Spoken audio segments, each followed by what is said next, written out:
Maniniwala ba kayo sa akin kung aking sasabihin na naririnig ko sa aking isipan si Gargan? Ako ay kanyang sinusumbatan, inuutusan upang gawin ang mga bagay na aking nagawa. Hindi ka karapat-dapat sa iyong brilyante na maaaring hingin na lamang ni Gargan at kusa mong isuko sa kanya. Sumusunod na sa akin ang inyong anak. Tiyak kung sila na rin mismo ang magkakasakitan at magsisiraan sa isa't isa.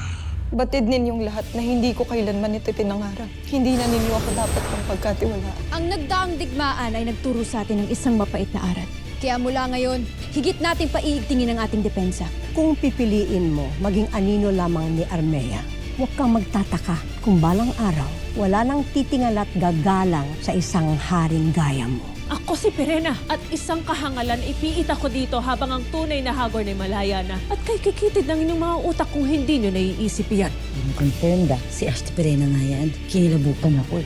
Makikiusap sana ako na mapagbago mo ang pasya ng iyong Ashti Tabon para mapakawalan si Daron. Sa palagay mo, papayag ba siya sa iyong nais? Ikaw ang gumawa ng sularining ito, Armea. Kaya ikaw ang lumutas. Kailangan mo ng tulong. Tulong para palakasin ang mga loob at lalo ang mga isip natin para hindi na tayo matukso ni Gargan. Tingin ko may maitutulong sa atin ang mga ninuno natin. Sila ang mas may karanasan kaysa sa atin. Tama ang iyong ginawa sapagkat hindi nyo kakayanin ang lakas ni Gargan.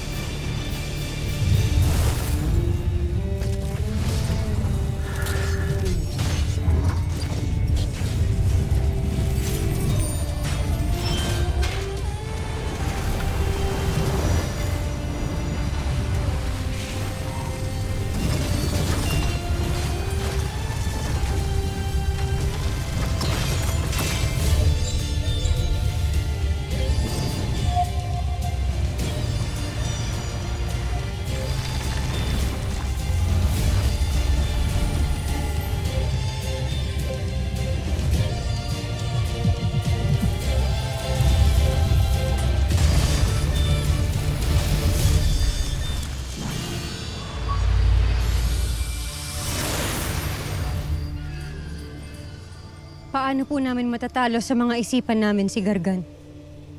Flamara, ibalik mo muna ang brilyante ng hangin kay Dea.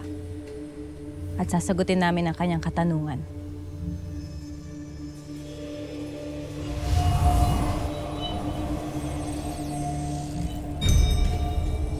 Kukuhanin mo ba o hindi? Hindi mo maaaring itatwa ang brilyanteng pumili sa'yo, Dea. Kahit pa ako ay natatakot na maaaring gamitin akong muli ng itim na bathala. Kalinawan at dalisay na isipan ang aming ituturo sa inyo. Kaya wala kang dapat ikatakot pa.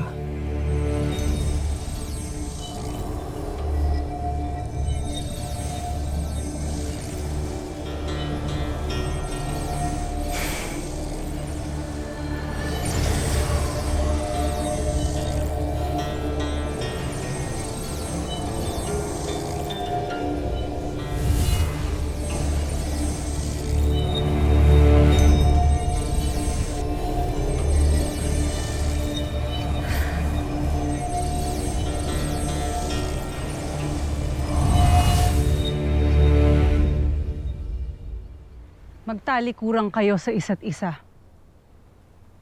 Humarap sa kanluran, hilaga, silangan, at timog.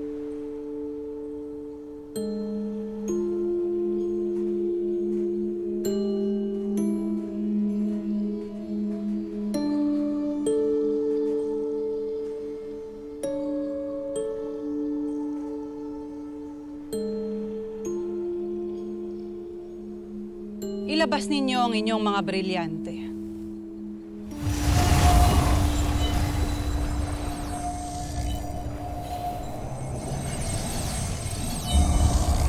Linisin ang puso't isipan, anak ng dayuhan.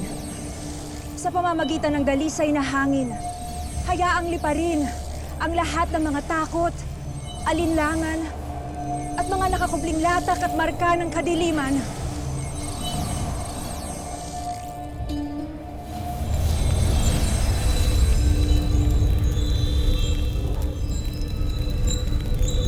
Pigilin ang alab ng galit. Gamitin ang ningas ng kalinawan nang sa gayon lalo kang lumakas. Dahil kailanman hindi madadaig ng kadiliman ang iyong liwanag.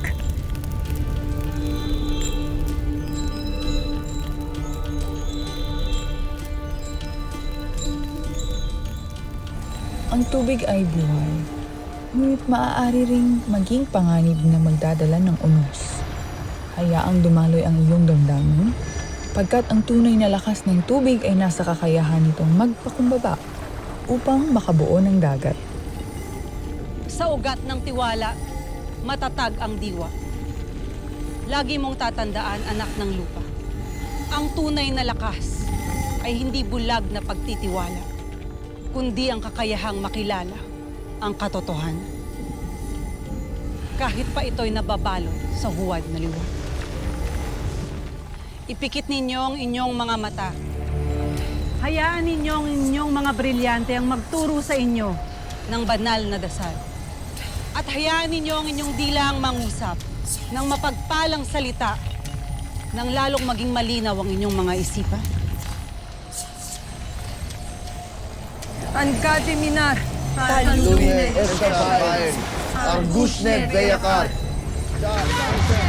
Nagpupursyon sila. Gargoshev, Asnerve. Nashnua. Baktas!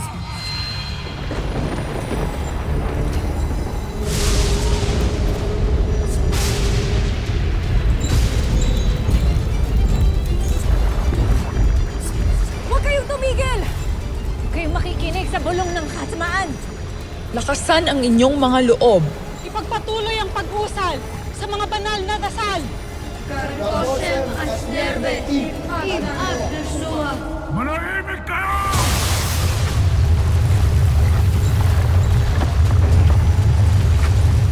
Kayong mga kambal-diwa na hindi naman bathala. Kaya't anong inyong kapangyarihan laban sa akin? Huwag kayong matakot sa nagaganap sa inyong paligid. Ginugulo lamang kayo ni Gargan! Huwag kayong pasisitak sa kanya!